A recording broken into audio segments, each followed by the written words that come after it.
Welcome, friends and foes, survivors and killers. Let's sit around the campfire together and talk about Dead by Daylight. Specifically, the Houndmaster, and how to make her buggy, finicky, incredibly fun power work for you. Because I know a lot of folks have been struggling with her lately. At least, they were. Houndmaster's been out for a few weeks now to a lukewarm reception, and with the coverage she's been getting, I kind of understand why. Her power was really buggy, and that made her feel awful to play. And it's not helped by the fact that this killer is just kind of hard, man. It's not often that Dead by Daylight releases a killer with a genuinely high skill floor, and that will invariably make your first few matches difficult for the killer. At least it did before they made the dog vault at 1,000,000 miles an hour. Genuinely, the dog vault's faster than a fast vault now. That shit is incredibly obnoxious. I'm certain it will get at least partially reverted when the next patch comes in January, so don't get used to it. The combination of difficulty and bugginess that she had on release led to a perception by some people that this killer is worse than she is. And while she definitely could have been better, and ultimately became better, I don't ever think she was quite as bad as some people were saying, and has almost certainly been over-buffed because of it. She needed help in the same way that Demogorgon needs help, not in the same way that Trapper needs help.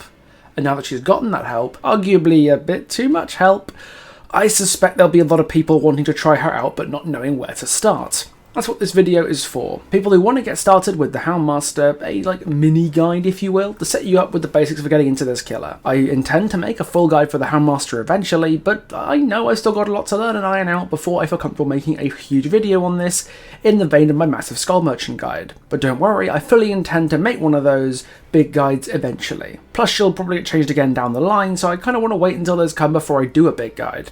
This is the foundation year. I'm not ready to be the professor for the full course yet, but I still want to tell you what I can to help people get started with the Houndmaster.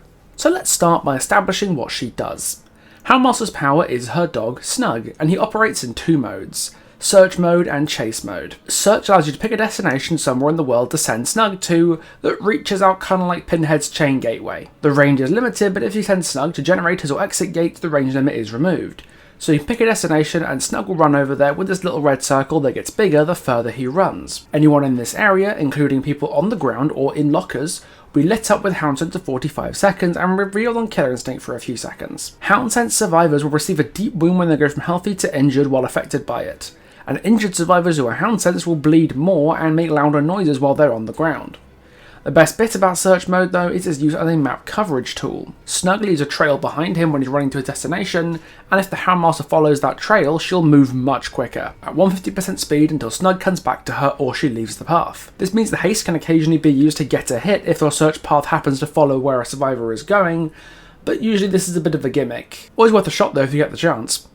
Speaking of chase mode is the other thing that Snug can do, and fittingly it's Houndmaster's primary chase power. After a 0.6 second wind-up time, the dog can dash forward 20 meters at a speed of 50 meters per second. And at any point during that dash, or for a few seconds once it stops, the killer can regain control to redirect the chase with a second dash at the same speed and distance as the first dash. Once this dash is complete, the dog will return to you and the power will have a 3-second cooldown before it can be used again. When Snug hits a survivor, one of two things will happen. If the survivor is in a vault animation over a pallet or window and Snug reaches them, he will just take a hellstare instantly in like a bite thing. But in any other circumstances, Snug will attach himself to a survivor that he hits and try and drag them towards you. He'll hold them for 8 seconds while Portia closes the gap with the survivor to hit them with an M1. Snug's chase will have him vault pallets and windows that are in his path, and he does so fast. But survivors can stun him with a pallet as he runs along his path to cancel it, and can stun him with a pallet while he's grabbed onto them to instantly get rid of him. The only other way to remove Snug early is if a teammate comes along and effectively shoos the dog away in a quick interaction similar to kicking Victor. And that's more or less the power. No special items for survivors to pick up, no lottery wheel of powers, just a woman and her dog. And you might find when you start off in your first Houndmaster game, you'll lose. You'll lose hard. And that's because, well, she is too. Houndmaster is easily one of the hardest killers to pick up and play in Dead by Daylight. At least she was before this vault change, but I don't think that's going to stay. Because there's a lot of ways that you can waste your own time with this power, whether it's by using it wrong or just by Snug bugging out, so all you can do is give the survivor distance. So let's start with something simple, just standard straight line dog shots. This is how a lot of your hits outside of tiles are going to happen.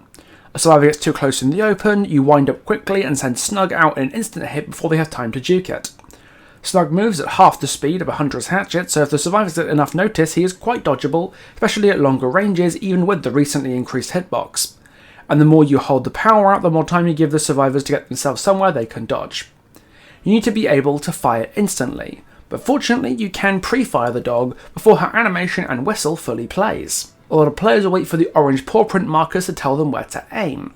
But if you can learn to visualize them in your mind brain, you'll be a lot harder to react to. Your redirect in these cases becomes a correction in the vein of Nurse's second blink.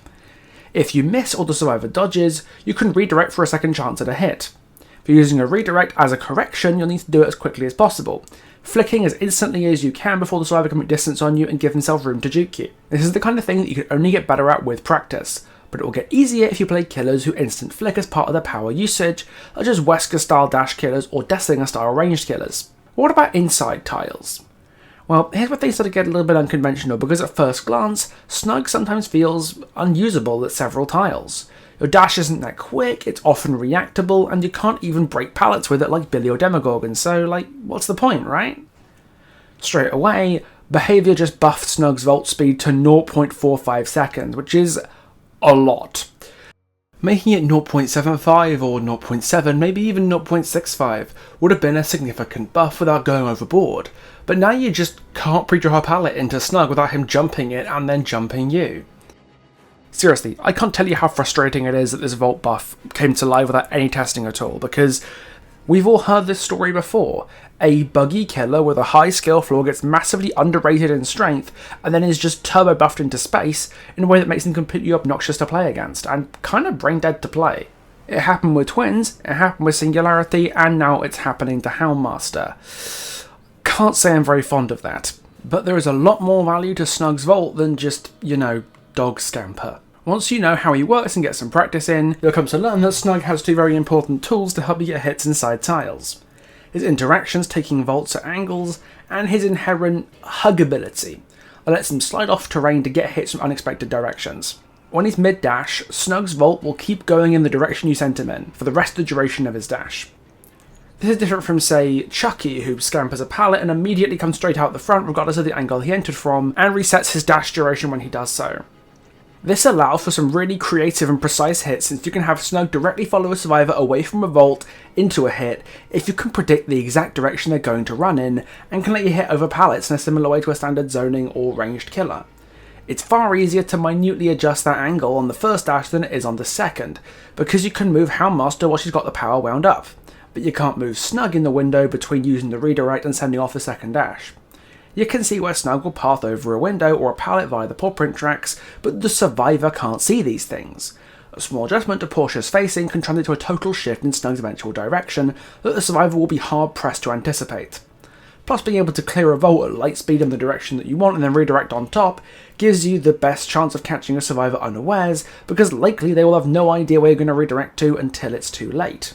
The other trick is one that I've seen a lot of people erroneously refer to as a tech, and that is sliding the dog off of walls and obstacles to get hit without counting as a full wall collision that would stop his dash. I call these Snug slides, and when you see them in action it might be easy to confuse them with hug tech, a kind of thing you might see on Wesker and that you used to be able to see on Blight.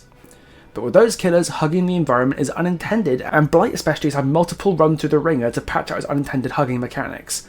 But Snug slides are not like this. It's just how the killer works. Snug is meant to do this, and you can see that by looking at the paw print path and how it curves off almost anything. Unless you're running Snug at a 90-degree angle into a wall or sending him into a little box or something that he otherwise can't navigate, he'll slide off basically anything, and that gives him huge potential to be used for misdirection and sneaky outplays. Much like with the vault thing, you can see how Snug is going to slide and collide with objects, but the survivor isn't privy to that information, and Snug sliding lets him play around tiles that there's nowhere on earth you could play without it. The best tool you have to catch a survivor out on a tile, other than your vault, isn't your raw speed and ability to zone. At the end of the day, you're not Blight. It's the fact that between Snug and Portia being two separate entities that both must have their space respected, and Snug's huggability and unique interactions with vaults, this killer can be really unpredictable in a chase. A survivor could be holding a check spot or humping a drop pallet, absolutely sure they're safe, and get literally and figuratively dogged on, because you have more knowledge about where Snug is going to go than they ever will. And here's where I'm going to give what's probably my most useful tip in this video. Patience is a virtue. In the case of most dash killers, you want to leave the survivor as little room as possible to manoeuvre around you, Wesker and Blight and whatever. They're all about those insta-flicks, and the same thing is in theory true on Houndmaster. The less time you give people by quick flicking, the less reactable you'll be. But that's the kind of thing that you can optimise once your knowledge is perfect and you're starting to approach her actual skill ceiling. And let me just say categorically, no, you're not approaching her skill ceiling.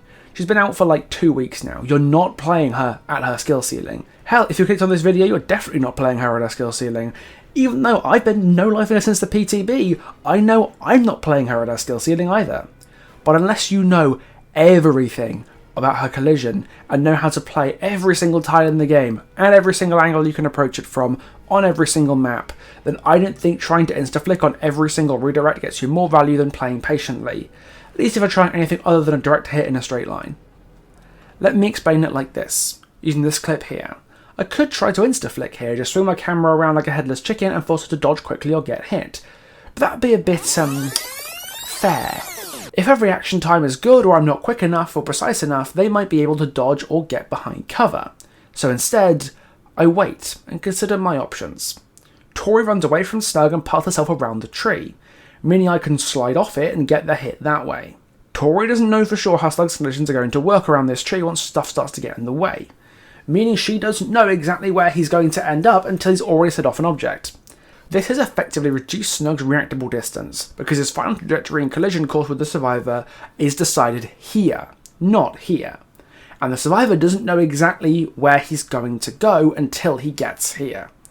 You have information that they do not, and that gives you an advantage even though the increased distance means that Snug is in theory more reactable. In the complete open at a reactable distance, you and the survivors are theoretically on equal footing. They see you, you see them, they have to dodge you, you have to predict the dodge. But if you take off angles, deprive them of information, and play around vaults and snug sliding, you are making yourself less reactable at no real cost to you. You know your collisions, but they don't. You can see them on Killer Instinct on a redirect hit, but they can't see you. Use that information advantage. Take your time to line up the perfect hit, and you will feel yourself getting better at this killer over time. Then you can start insta-flicking.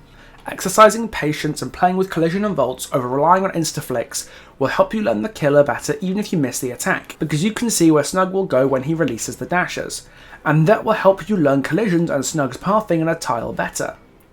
If you line up the right shot by taking your time and then miss because you spent too long lining it up, then you'll know for next time someone takes a chase there in that game or next time you play on that map, do what you did before, just do it quicker and it'll probably work. Whereas if you try for insta-flick and then miss because they juked you, or because you're focusing more on speed than accuracy, it's all over too fast for you to be able to understand what your options could have been.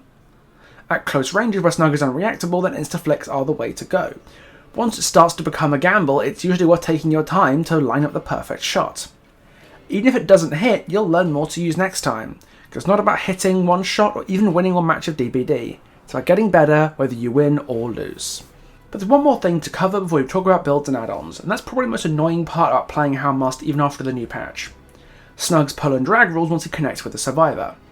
Once Snug bites a survivor, he'll try and pull them back to your current location, which is definitely more intuitive than what it was like before the most recent hotfix. But there's still some issues to be found here. Once Snug grabs a survivor, the best thing you can do is find the nearest undropped pallet and effectively guard it, meeting Snug halfway when he pulls them towards you so that you know he won't pull them into it by mistake. If you're not sure where Snug's pathing is going to take him, your best bet is often to stand still and let Snug's pathfinding figure it out, because eventually, if you're patient with it, the spaghetti will unravel itself. There are still several pain points though regarding the dog's drag rules, mostly behaviour regarding ledges and drop pallets. Snug immediately releases any survivor he's grabbing when the two of them fall off a ledge, even if Snug is the one who put them off it in the first place.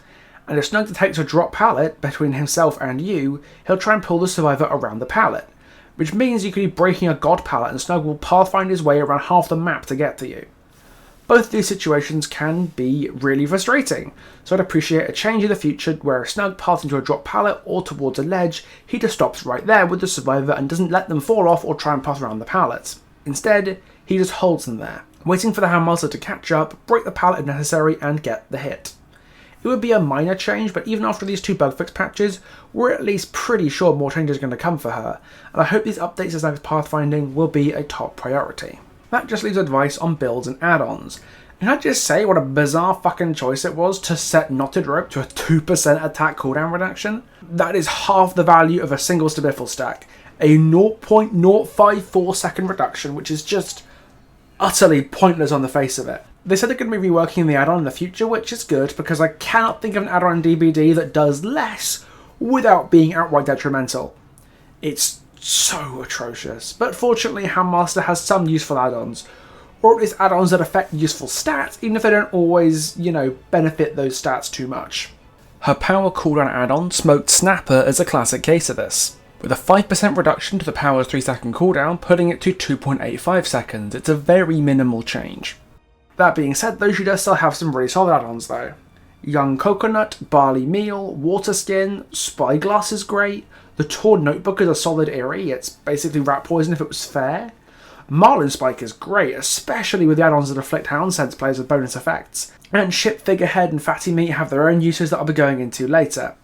Honestly, her add-ons aren't much to write home about, but they tend to be solid role players that are about as good as they look. With the faster dog Volt Speed, the combination of Creature's Bone and Training Bell also fucks really hard, since the dog can get stunned and then instantly recover from the stun for a hit while seeing the aura from the bell to guide that hit. But it's in perk builds that Houndmaster really starts to feel unique, because in addition to using slowdown perks very, very well, Houndmaster might be the single best user of M1 Vitality perks in the entire game, namely Expose perks and Save the Best for Last. Despite using Snug to help her get the hits, most of the health stage she takes in the chase will be taken at basic attacks, meaning she gets full value out of an M1 perk in a way that most distance denial killers like Blight and Huntress don't. In a way, she's more like Deathslinger. Deathslinger had a longer range and was 115 and therefore didn't rely on using his power to get a hit in the first place. Most Houndmasters I know have a hard-on for Stabiffle, and it's very consistently powerful on her, especially with her freshly reduced cooldown. I imagine many Houndmasters will be running this in the weeks and months to come, even though the nerfed Knotted Rope has reduced its raw synergy. But my favourite perk on Houndmaster is a different vitality perk altogether, and if you've been keeping up with my Twitter or Blue Sky clips, you'll know what that perk is. YouTube, my name is William P. Bush, and I have a Starstruck addiction. Starstruck Houndmaster is insane. She has so much reach after hooking a survivor since she can just use search mode to counter any pre-running. And Chase works as a very potent tool for downing survivors quickly with a basic attack at tiles where almost no other killer would have had a snowball's chance of hitting you with an M1. The only other killers who might be able to use it as well as her are Spirit and Slinger, both 110 who struggle with pre-running and in Spirit's case with a smaller terror radius to boot, while Houndmaster veers between 115 and 150% with a normal terror radius. I don't think there's another killer in the game who can get a Starstruck down through a dropped Shack pallet. Not even Spirit can do that. This killer goes nuts with Starstruck, and the add-on Ship Figurehead makes it even better by beefing up with terror radius when Snug is with you. It's a bit of a gamble compared to running Stabiffle, but dear god is it good when it works. Same goes for any exposed perks on her really. She's best with Starstruck, but if you give her Devour, Make Your Choice, No Ed is nuts on her, it's all just so good. And speaking of Devour, the freshly buffed Run of the Hunt works nicely alongside Devour Hope to create a build that can get great value out of this add-on, Fatty Meat, that makes Hound Sense survivors scream every 15 seconds. Run this with Marlin Spike or Trainer's Book for longer Hound Sense saturation, you slam Pentimento and other payload hexes like Ruin, and we have a version of the subtweet build that's back and better than ever because now they can't even commit to a totem break while Hound Sensed.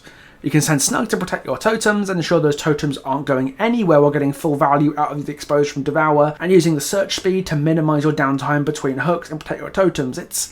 It all just comes together like a beautiful tapestry. There's more I'd like to talk to you about and experiment with as the months go on, but this stuff here should give you a good starting point for sinking your teeth into the Houndmaster. I don't feel ready to make the big guide on this killer yet because this killer has a truly staggering amount of depth. At the end of the day, I know I've still got a lot to learn and practice myself. Besides, I've got another big guide project in the pipeline as it stands. Houndmaster's been my favourite new killer they've released in a really long time. I look forward to keeping on going with her for a long time to come. I suppose this doesn't help my reputation of being a massive contrarian who only likes things that nobody else appreciates, but, well, what can I say? I've always liked an underdog. Oh, and on the topic of underdogs, yes, Skull Merchant is still my favourite, before anybody thinks to ask. Houndmaster's cool and all, but just because behaviour has given up on the Skull Merchant doesn't mean that I have. At least until the rework comes. behaviour can prise this killer from my cold, dead hands. So, that concludes my thoughts on the Houndmaster, at least for now. I've only got 1 or 2 videos left of me this year, so I'd like to ask you a question before my next video. What do you want Santa behaviour to bring you for Christmas in 2025? I've been getting my list together and I'd love to hear what you guys really want for the next year of content. Thank you very much to my wonderful friend Spooky Chiptune for providing the excellent art in this thumbnail. So if you want to take a look at their Blue Sky linked in the description, I'm sure their commissions will be open soon. And on that note, I guess I'll see you next time. Ta-ta for now.